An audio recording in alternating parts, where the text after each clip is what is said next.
Good day, ladies and gentlemen. Today I'm gonna talk freely about two hydrogen consultancies and one new Dutch electrolyzer manufacturer on the market. The Dutch electrolyzer manufacturer published an interview called Building the World's Most Affordable Modular Electrolyzer and Why Decentralization is the Future. The second was a potential Volks-Electrolyzer customer consultancy, and the third was a consultancy for a German combined heat and power station manufacturer which is going hydrogen ice. Let's start with the cheapest Dutch electrolyzer causing poverty and trash. And I will quote some of his statements and tell my thoughts about it. First statement was stay away from noble materials. And one thing he meant about that is also the stack material, which most stacks are made from metal, but he uses plastic. I don't know why to stay away from metal. I'm honestly wondering if his wife also got a plastic ring for the wedding, because for me plastic is more part of the problem, especially as I like the ocean behind. Anyway, they are also betting on AEM electrolyzers because they use nickel as catalyst. Nickel is quite cheap, and that's what he majorly meant by stay away from noble materials. Downside is the caustic lye with potassium hydroxide, which can cause injuries to your skin. So it's kind of dangerous if you have some leakage.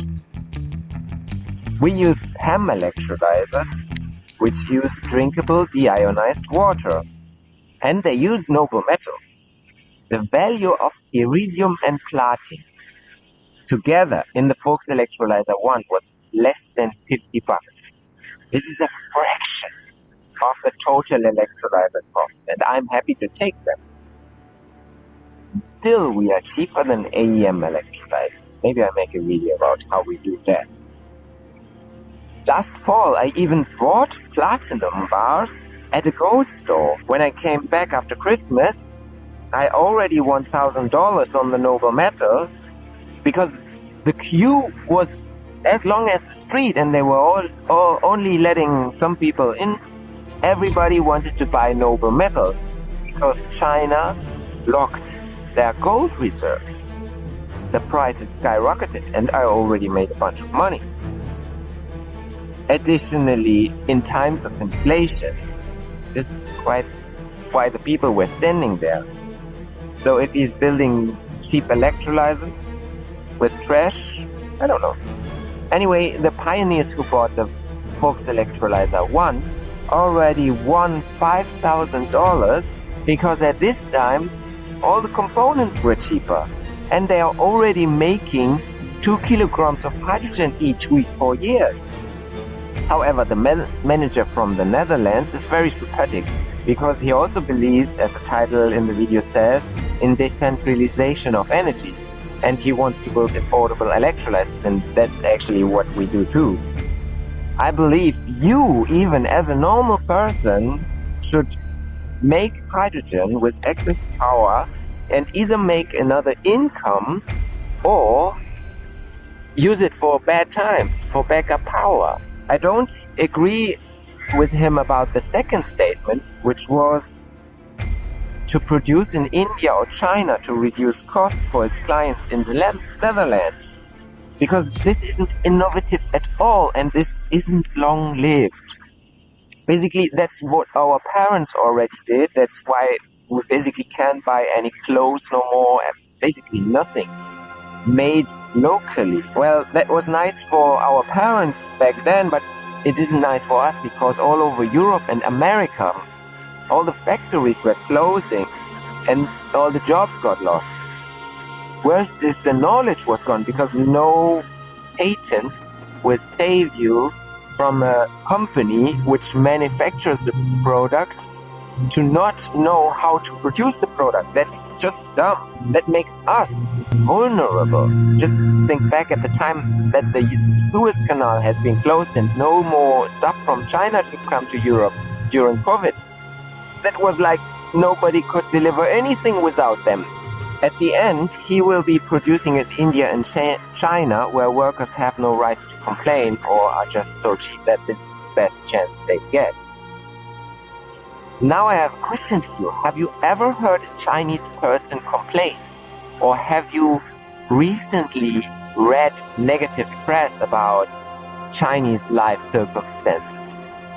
Well, I think that's a long-term effect of violence. In 1998, I saw tanks with heavy armor and students at the Tiananmen Square protest in China. Basically, the actors who fought for freedom were removed. There's no freedom of speech in China, and that makes people hard workers which are not complaining because they are not allowed to complain. Do you want to support that? I certainly don't. Okay, enough about that. Second topic. The potential hydrogen Volks-Electrolyzer customer. This subject has the topic good old rugged German products wrapped in local wood. He was a Volks-Electrolyzer member and he wanted a consultancy because he was aiming for a German hydrogen system that got bankrupt. They had a fuel cell where you could use the excess heat in a ventilation system, and he really wanted that. So he asked me for advice. We permanently scan the hydrogen market and we know the products and we know the prices if we can. So we know why the German company got bankrupt in the first place. That is because two Chinese companies entered the German market with uncompetitive prices. Actually, the price is so low that I believe these companies do not need to make any money with these products before they totally control the entire market. The customer was a craftsman and he was a pretty cool and innovative guy wanting hydrogen in his house.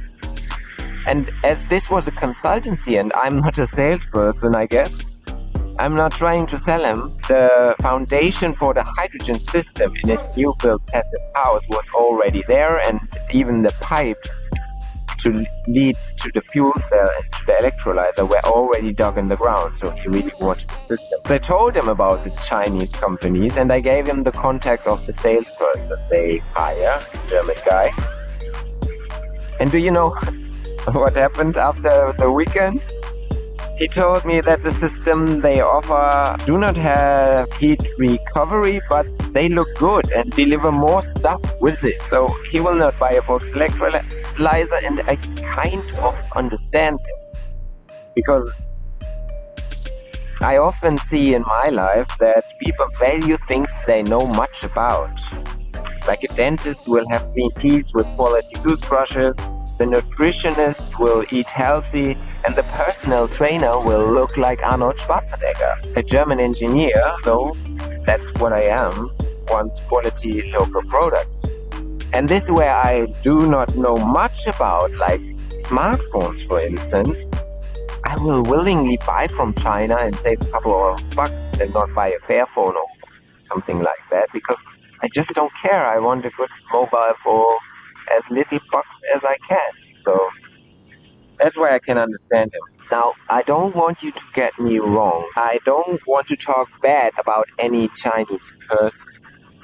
I just like local stuff, like local good quality stuff, which is almost gone, which I am kind of sad about. And also our free life. I don't want to work night shifts and over hours for a tiny skyscraper apartment, do you? Okay, third and last topic, the hydrogen combined heat and power station manufacturer here in Germany.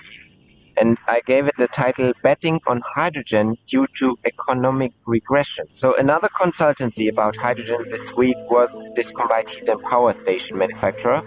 They have port-injected gas engines, which they successfully run on hydrogen. Now they are doing marketing with this internal combustion engines and got a client which has leftover hydrogen from semiconductor manufacturing. For those who do not know how chips are made, like me, here's my explanation in a nutshell. There's a reactor where you can change temperature and atmosphere. Atmosphere means you can change the ambient gases. And that you do to print materials on a wafer on an atomic scale. So in this smartphone, for instance, there are many of these chips. Out of these reactors where nitrogen, argon and hydrogen are used. And hydrogen, that's what this channel is all about. After they are used, you have a crazy mix of gases, which is obviously combustible.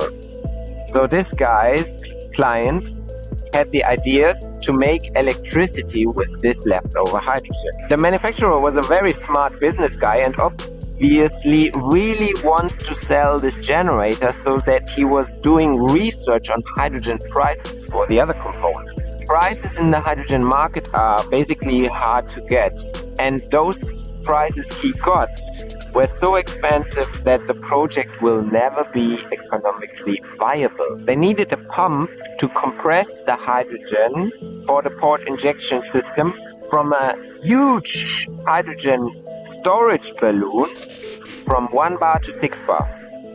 We had 2 potential pumps in the hydrogen price list, which hopefully help him out. My personal opinion on port injected ice is it is only for conversion of existing motors. It's not worth spending time investment in this technology.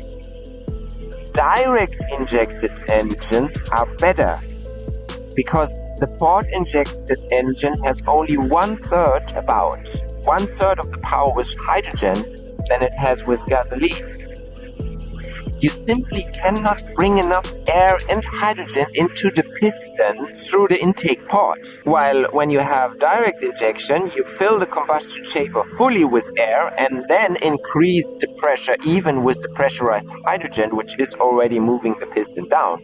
Hence, no backfire and higher efficiency. That's where hydrogen is actually pretty fun. Check out my video about the direct injection diesel car. Anyway, thank you very much for watching.